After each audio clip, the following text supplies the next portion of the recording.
Can I speak to this film real fast? Yes, JD. I'll say one thing: better than Robert Zemeckis' Pinocchio. There you go. Okay, there you go. I do want to speak to this, and I have a fun, maybe not fun, but certainly memorable story from my end.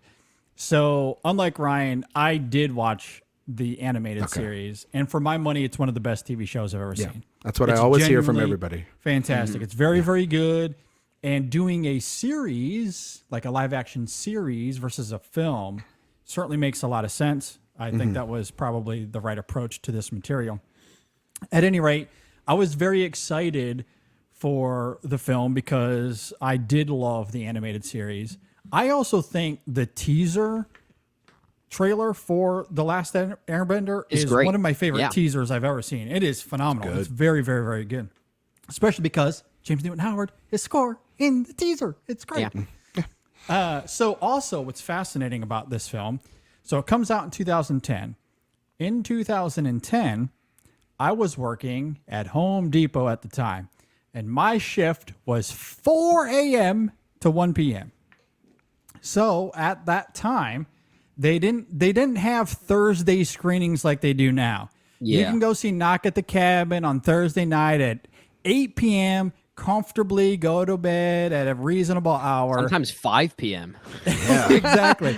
We're going to start doing 8 a.m. screenings on Thursdays. You watch. Yeah. Back then was a true midnight screening. Those were the only quote-unquote Thursday night showings you could go to was at I midnight. went to so many of those. In Oh, no. Yeah. So, I know where what's this is coming. going. I of know, course, this hurts. had a midnight screening to see this, and I had breaks to my be at heart. work at 4 a.m. So, as soon as I get out of the theater, I basically have to go home, get ready, and then drive to work, is more or less what happened. And this film was so bad. I was fuming. The only way I made it through the day is because I was fuming. I was so mad. Did you even sleep at all? No, I didn't have time. That's Not a that's nap in the what was- car. Hate nap. No nap. No. You know, Jamie and committed cinematic seppuku. Is what he did. He sabotaged his next full day in the name of seeing it was. Avatar: The Last. Excuse me. I just was The so Last mad. Airbender. Yeah, You almost was- called it Avatar: The Way of the Water, didn't you? I Yeah. almost called it Avatar: The Last Airbender, but there's no Avatar in the name. No, there's no Avatar. It's just the But there last is Airbender. way. It's of cleaner. Water. Yeah. There is a. At any rate, the movie is not good. It is garbage. really bad. Oh my but God. as a fan of that lore, there are interesting elements of the film I like individually, such as the bending of the elements and the fight sequences separated from the narrative. Those can be compelling to watch, especially because there's not acting involved. Thankfully, Yeah. it's just action. Noah Ringer, God bless you. Hope you're doing great. You're 26 years old now. One of the worst performances I've ever seen. It's not great, but he's a true martial artist, so the action sequences with the character are more than serviceable. That's why he was cast. He was very good and all of that. But yeah, as a performance, it leaves a lot to be desired. But the redeeming qualities for me are the way the lore is depicted in isolation, and I truly think James Newton Howard's score is terrific. It is phenomenal. The film does not deserve that score. There are some tracks on that score that I think are among James Newton Howard's best work of his entire career.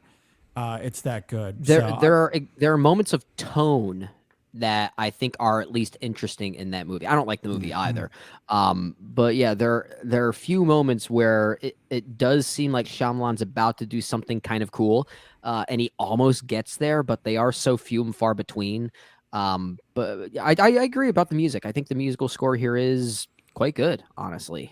Weirdly, in a movie that doesn't deserve it. It's got good sound work. Yeah. yeah. Yeah. And that's all I some got. good technicals. Great. That's all I I got. feel about like the action scenes in that movie to me feel like amusement park stage shows. All right, That's what Martin they feel like Scorsese, to me. calm down. Oh, I don't disagree. It's No, like I mean, I've I'm never talking seen about anything like. quality of, Yeah, no, I get you, Jay. how uncinematic some of that stuff is. I just don't think some- Mike's a great action director. No, I don't Yeah. think so either. And that's certainly the case with the next movie in this list as well. Oh, God. I forgot All about right, this let one. me- let me- Speaking let of 10-year hold on. anniversaries. The glasses are coming off. All right. For After I Earth. hate this movie Yeah, so this is, much. This is I this had is not- the yeah. I had not seen it before this weekend. And Wait, you let me hadn't? tell you, no, I had not seen it before. Wow. Because Good for you. I'm so sorry. I used to love myself.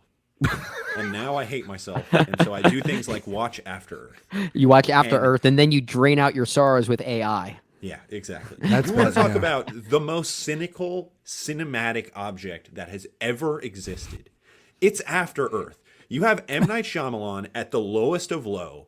You have some studio approach him and say, hey, we're doing a Will Smith movie. Would you like in on it? M. Night Shyamalan has no leverage whatsoever to make anything he wants at all anymore. So, of course, he's like, sure, I guess. I don't know. Gun for hire now? Is that what I am? Who knows?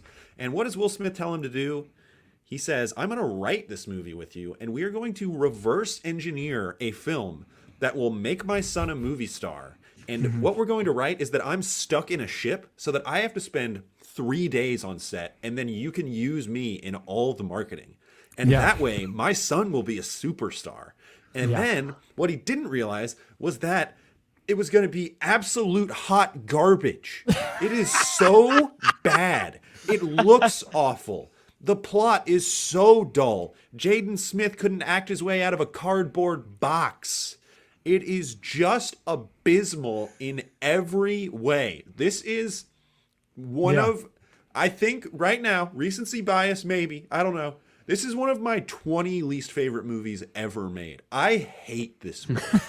With every fiber of my being, I hate this movie. No one responded to Okay. that. We're done. I don't know what to say to that. Yeah. I don't. Yes, I don't have agree. anything to say. I agree. This. I mean, Yeah. I'll just simply say this is my least favorite Shyamalan film. I don't know if I Yeah. go as. I it's- haven't. it's I've bad. never done the exercise to see if it's one of my least favorite movies of all time because that's an exercise I never want to bother doing anyway. Yeah. But yeah, in the grand scheme of M. Night Shyamalan, yeah, this is bottom of the barrel for me. I don't think there's anything about this movie I find redeeming. Honestly.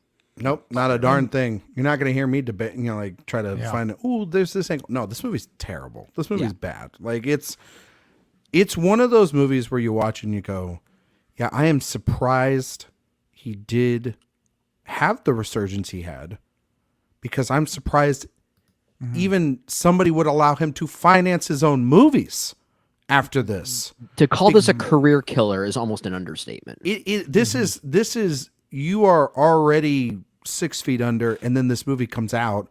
You are at the core of the earth underground after this movie. Yeah. So the fact that he has even risen to having a conversation about this past weekend with Knock at the Cabin is remarkable because this movie should have, like, how did Will Smith win an Oscar after, and like not have any effects of this? I mean, clearly Jaden Smith was the one that got screwed over here, which is fine because we all got saved tons of more bad performances. But like the fact that this was put by most people at the feet of M. Night Shyamalan, I think is it's not really his fault either. This He's is not playing an with M. a Night loaded Shyamalan deck. movie. This is a Will Will Smith. Smith This is a Will problem. Smith It vehicle. is. Yeah. Yeah. And so that's why anytime Written, Will Smith directed, ever, produced by Will whatever you think about Django Unchained, every time I hear Will Smith say about how he was going to try to make it his movie, I think,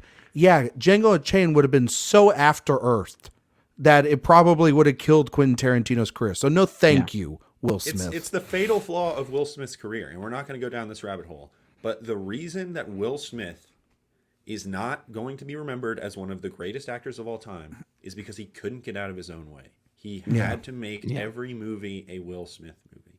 Yeah. He feels very Meryl mechanical. Streep had an era of her career where she did this that I thought was really detrimental to her career. The Rock is doing it now more than anyone ever has. Yeah. And it To- just to be- doesn't work. It doesn't work. To You be gotta let fair, other to be fair to creatives Will in the pot. Smith, regardless of what you think of his films critically, though, this was the first failure economically in his career. Sure. So I- it's I don't understandable begrudge why him he would have that whatsoever. approach. Yeah. Well, JD, he did have like I will push back a little bit there. He did have like Hancock wasn't his biggest success, but then he started having like problems with like 7 pounds and all the awards movies he was starting to chase, and then there was this, and then he started right around that time was this, and then it started a very downward trajectory, which then was supposed to go up last year, and then we all know what happens, and we're not going to keep going on that train. But I do think that that is the one thing you could defend about M. Night Shyamalan here, and it's not having to do with anything on screen, is the fact that when he walked in, it was never his project. And the fact that he got most of the blame for it is, again, another thing of like why I feel so bad for this man, because this industry has spit him up and chewed him out and all these different things throughout the entirety. Now, some of it is his fault. There's no question about it. But when you put labels and then when you put massive expectations mixed in then with unwinnable situations, it is absolutely a recipe for disaster.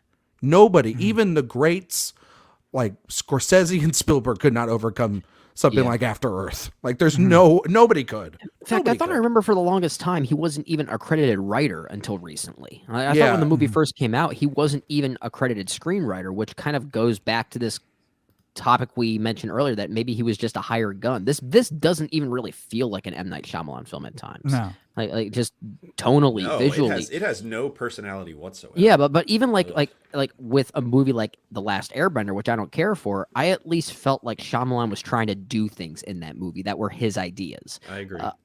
Which is why I weirdly want to give that film more credit than After Earth. But Certainly why I appreciate it more. Yeah, Last exactly. Airbender is so incompetently made. Oh It my is. God. It is. I'm not saying it's competent at all, but if we're comparing it to one After shitstorm Earth. after another, it's I'll give At least there were less I'll decisions give being less made in shit. Last Ben- Yeah, I'll Airbender, give less regardless shit of to the one execution. that actually has a little bit more personality to it.